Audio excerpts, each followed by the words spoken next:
अक्षत पुष्प कलश में डाल दे, यहाँ पूजा वेदी पर चढ़ा दे। मुख्य प्रतिनिधि गणेश आवाहनम। फिर से अक्षत पुष्प ले, थोड़ा थोड़ा ले। प्रथम पूज्य विघ्न विनाशक, सफलता शक्ति के दाता और विवेक के प्रदाता है भगवान गणेश। विवेक के प्रतीक है, विघ्न विनाशक है। हमारे 4 दिनों तक चलने वाले 51 कुंडीय गायत्री महायज्ञ में और इस मंगल कलश शोभा यात्रा में कोई विघ्न बाधा, कोई अवरोध ना आवे। सबसे पहले भगवान गणपति को, गणेश को बुलाते हैं। अष्ट गण बोलते हैं ना, भगवान रुद्र के रुद्र गण है, जो आग, भूकंप, महामारी, बीमारी लाने के जिम्मेदार होते हैं रुद्रगण। उनके अधिपति भगवान शिव ने गणेश जी को बनाया, इसलिए उनका नाम गणपति है। गणों के अधिपति, कोई दुर्घटना ना हो, कोई आपत्ति विपत्ति ना आवे, इसलिए हम लोग निकलते हैं घर से तो भगवान गणेश को याद करके निकलते हैं। तो आइए हमारा यज्ञ निर्विघ्न संपन्न हो, भगवान गणेश का भाव और आवाहन करते हैं। हाथ जोड़ ले, मंत्र बोले। ओम एकदंताय विद्महे वक्रतुंडाय धीमहि तन्नो दन्ति प्रचोदयात्। ओम श्री गणेशाय नमः। आवाहयामि स्थापयामि ध्यायामि ततो नमस्कारं करोमि। अक्षत पुष्प कलश में डाल दे, यहाँ पूजा वेदी पर चढ़ा दे। गौरी आवाहनम। श्रद्धा, निर्विकारिता, पवित्रता के प्रतीक मातृशक्ति माँ गौरी का भाव और आवाहन करेंगे। फिर से हाथ में थोड़ा थोड़ा अक्षत पुष्प ले ले और माँ गौरी का आवाहन करेंगे। कौन है गौरी माँ? हम सभी मातृशक्ति का प्रतिनिधित्व करती हैं। जो मातृशक्ति का मतलब जो श्रद्धा से ओतप्रोत हो, निर्विकारिता से भरी पूरी हो, पवित्रता से ओतप्रोत हो, लबालब भरा हो निर्विकारिता। आप में अगर विकार है तो आपके अंदर वो मातृत्व नहीं जग पाएगा। आपके अंदर श्रद्धा नहीं है तो मातृत्व नहीं जगेगा। शुद्धता, शुचिता, पवित्रता नहीं है तो आपके अंदर का मातृत्व नहीं जगेगा।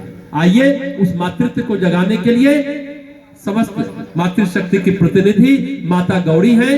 आइए हाथ जोड़ ले, उनका भाव भरा आवाहन करते हैं। हाथ में अक्षत पुष्प ले, कमर सीधी करे, माँ पार्वती का ध्यान करते हुए मंत्र बोले। ओम गिरिजाय विद्महे शिवप्रियाय धीमहि तन्नो गौरी प्रचोदयात्। ओम श्री गौर्यै नमः। आवाहयामि स्थापयामि ध्यायामि ततो नमस्कारं करोमि। अक्षत पुष्प चढ़ा दे कलश में। मातृशक्ति का आवाहन हुआ। परम पूज्य गुरुदेव का नारा है, गायत्री परिवार का नारा है। परम पूज्य गुरुदेव कहते हैं 21वीं सदी उज्जवल भविष्य। कब? जब 21वीं सदी नारी सदी होगी। नारी के गौरव को हम सुने, हम क्या थे, क्या हो गए और अब हमें क्या होना चाहिए। आइए सुनते हैं, गायत्री से सुनते हैं परम पूज्य गुरुदेव के संदेश को। 2 मिनट ध्यान पूर्वक दत्तचित्त होकर सुने कि आप मंगल कलश शोभा यात्रा में आए हैं। अपनी शक्ति को कैसे जागृत करें, हम अपनी शक्ति को भूल गए हैं। परम पूज्य गुरुदेव हम सबों का आह्वान करते हैं कि नारी शक्ति को आगे लाए तो फिर 21वीं सदी उज्जवल भविष्य होगा। आइए सुनते हैं। शक्ति स्वरूप माताओं, बहनों एवं देवतुल्य भाइयों, किसी व्यक्ति का शरीर बहुत अच्छा हो परंतु अगर रीढ़ की हड्डी नहीं है तो उसकी क्या कीमत। माला के बीच का धागा टूट गया हो तो वह माला किस काम की। नदी बहुत बड़ी है पर यदि पानी का अभाव हो तो नदी किस काम की। इसी तरह की कुछ बातें मनुष्यों के साथ हैं। बिना विभूतियों के वह बेकार नकारा होता है। विभूतियाँ कैसे विकसित हो, इस मंगल कलश शोभा यात्रा में हम सबों को मिलजुल कर विचारना है। 3 विभूतियाँ हैं जिसके द्वारा दुनिया का संचालन होता है। इसके लिए 3 देवताओं ने विचार किया, ब्रह्मा, विष्णु और महेश। इन तीनों प्रक्रियाओं के लिए नारियों को इसका अधिष्ठात्री बनाया गया। एक को दुर्गा, एक को लक्ष्मी, एक को सरस्वती, यानी शक्ति, धन और बुद्धि के लिए नारियों को उत्तरदायित्व सौंपा गया। वैसे हम सबों के बीच जो नारी है उसके 3 स्वरूप होते हैं, संस्कृति, प्रकृति और विकृति। संस्कृति यह है कि हमारे पास 6 रोटी खाने को है तो हम 4 ही खाएं, 2 अन्य किसी भूखे को खिला दें। प्रकृति यह है कि हमें 4 रोटी की भूख है तो हम 4 रोटी खा लेंगे, और विकृति यह है कि हमें 4 रोटी की भूख है तो हम 6 रोटी खाएंगे, ऊपर से चाट पकौड़ा भी खाएंगे। आज के युग में सबसे पहले बच्चे उठा करते हैं, जबकि पहले माँ उठा करती थी। अब क्या हो गया है, पहले वेद की ऋचाएं गाई जाती थी, लेकिन आज घर घर में सुबह सुबह महाभारत होता है। शुद्ध आचार विचार को ही संस्कृति कहते हैं, परंतु आज की नारियों ने विचार को हटाकर अचार को पकड़ लिया है। सही बात। सब्जी चाहे कितनी भी हो, अचार के बिना भोजन अंदर जाती ही नहीं। आज की माताओं बहनों को स्वाद की जगह स्वास्थ्य को ध्यान में रखकर भोजन करना चाहिए, तभी वो निरोग रहेंगी और वो धैर्य पूर्वक अपने जीवन को आगे बढ़ाएंगे। माताओं बहनों को धैर्यवान होना चाहिए। नारी को अपने आंतरिक गुण दया, करुणा, ममता, परोपकार, त्याग, सहनशीलता, सेवा, इन सभी गुणों को धीरे धीरे विकसित करने का सतत प्रयास करना चाहिए। परंतु आज नारी जागरण का मतलब क्या हो गया है? नारियों को नौकरी कर लेना, मर्दों की तरह पैंट शर्ट पहन लेना, बाल कटा लेना, सचमुच क्या यही नारी जागरण है? नहीं, वर्ण नारी को नारी की गरिमा का भान करा देना ही नारी जागरण है। नारी को परिवार की, समाज की, राष्ट्र की धूड़ी कहा जाता है। नारी की ममता, नारी का स्नेह नर से पहले होना चाहिए, क्योंकि नर को बनाने वाली नारी ही है। परिवार को जीवंत बनाने वाली औषधि नारी ही है। जन्म तो कुत्ते, बिल्ली, चिड़िया भी दे देती हैं।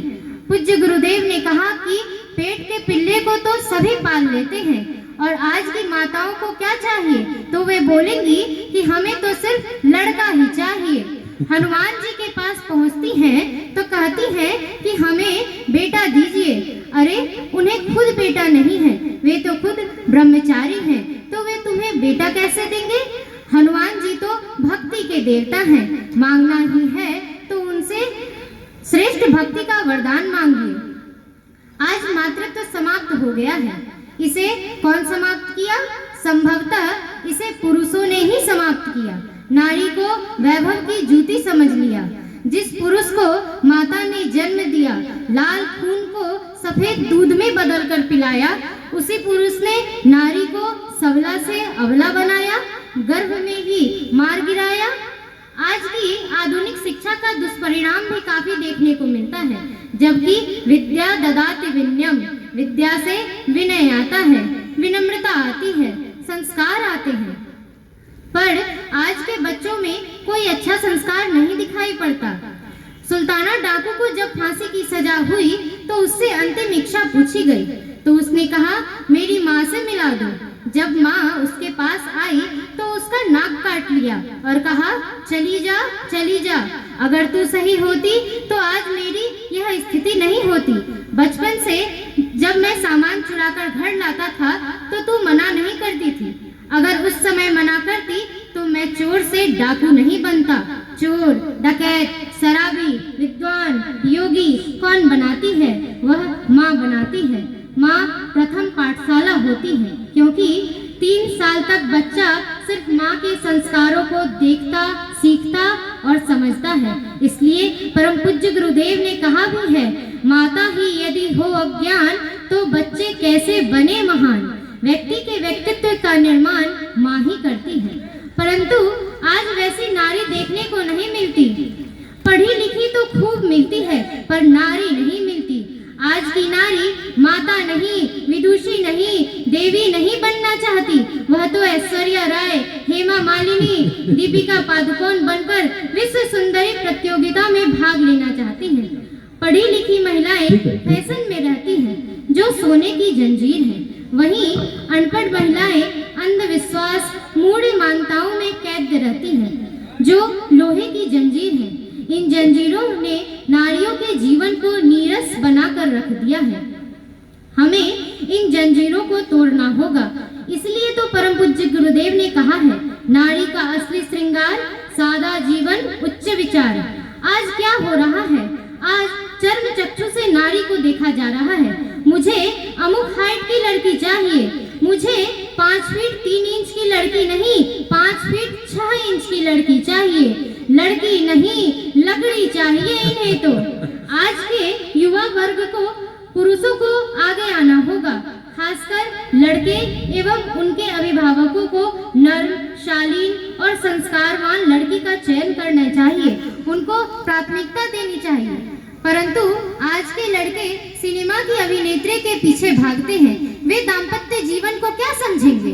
वे तो शरीर से शादी करते हैं, आत्मा से थोड़े ही शादी करते हैं, जबकि शादी 2 आत्माओं का मिलन होता है। परंतु दुर्भाग्य इस देश का, उस दाम्पत्य जीवन का कौन खा गया है उसे? उसका नाम है दहेज प्रथा। उपस्थित तमाम माताओं, बहनों, भाइयों, अभिभावकों से तथा जहां तक आवाज जा रही है, उन समस्त ग्रामवासियों से सादर अनुरोध है कि शादी विवाह में दहेज न लें। इस दहेज ने ही फैलाया भारी अत्याचार है। इस दानव को मार भगाओ, यह समाज का भार है, यह समाज का भार है। दहेज प्रथा चोरी है, डकैती है, हत्या है, अपराध है। आज दहेज के लिए सुसंस्कारी लड़कियों को जला दिया जाता है, मार दिया जाता है। 2 महिला बेटे की शादी के बाद बात कर रही थी, तुम्हें तो बहुत दहेज मिला। हाँ बहन, फ्रिज, टीवी, कार तो मिला, पर बहू बेकार मिली। ऋषियों का श्राप है कि जिस घर में दहेज जाएगा वह घर बर्बाद हो जाएगा, नर्क बन जाएगा वह घर। क्योंकि इस दहेज को जुटाने में आज न जाने कितने परिवार बर्बाद हो गए। आश्चर्य की बात है कि आज नारी ही नारी की दुश्मन बनी बैठी है। दहेज सिर्फ पुरुष ही नहीं मांगते, वह बुढ़िया भी मांगती है, जो मौत के दहलीज पर खड़ी है, जिसका एक पांव कब्र में लटका है। ये आभूषण नहीं दिया, बर्तन नहीं दिया, ट्रंक भरकर नहीं दिया, परंतु एक बात हमेशा ध्यान में रखें, धन से घर स्वर्ग नहीं बनेगा, धन से संतान का निर्माण नहीं होगा। यह किस चीज से होगा? तो यह संस्कार से होगा। संस्कार झोपड़ी को भी स्वर्ग बनाती है, इसके अभाव में महल भी नर्क बन जाता है। संस्कार कोई कलेक्टर या नेता नहीं देता, वह तो माँ देती है। इन्हीं शब्दों के साथ मैं अपनी वाणी को विराम देती हूँ। ओम शांति। संस्कार कोई कलेक्टर या नेता नहीं देता, वो माँ देती है। माता निर्माता होती है, माता निर्माता होती है। जैसा हमने कहा ना, माँ बनना तो एक जैविक घटना है, लेकिन मातृत्व का होना एक दैवी घटना है। वेदना के चक्रव्यूह को भेदकर हमें सृष्टि पर लाती है माँ। आंखों में कभी आंसू आए तो गालों को चुम चुम कर सुखा देती है माँ। एक लड़की क्या कहती है? मेरी आंखों में नींद ना आए तो अपनी नींद भी उड़ा लेती है माँ। चांद पर हम भले पहुंच जाए, आधुनिकता का लहराए परचम, 21वीं सदी का यह भारत देश आज भी काजल के टीके लगा देती है माँ, है ना? आज भी काजल के टीके लगा देती है माँ। वो लड़की कहती है, मैं एक लड़की हूँ, मेरे कर्तव्य, दायित्व, समर्पण, त्याग मुझे बतलाती है माँ। 5.5 मीटर साड़ी और 2.5 मीटर के दुपट्टे का औचित्य मुझे समझाती है माँ। ध्यान से समझे, 5.5 मीटर साड़ी और 2.5 मीटर के दुपट्टे का औचित्य मुझे समझाती है माँ। सचमुच नारी के रूप में, नारी जो है माँ के रूप में रक्षक है, मित्र है, और गुरु के रूप में हमारे लिए शुभ कार्यों की प्रेरक है। आप सबों ने देखा होगा, दुख कष्ट के क्षणों में भी और सुख के क्षणों में भी अनायास कोई शब्द मुंह से बरबस निकल पड़ता है तो क्या निकलता है? माँ निकलता है ना? आप लोगों का नहीं निकलता? क्या निकलता है?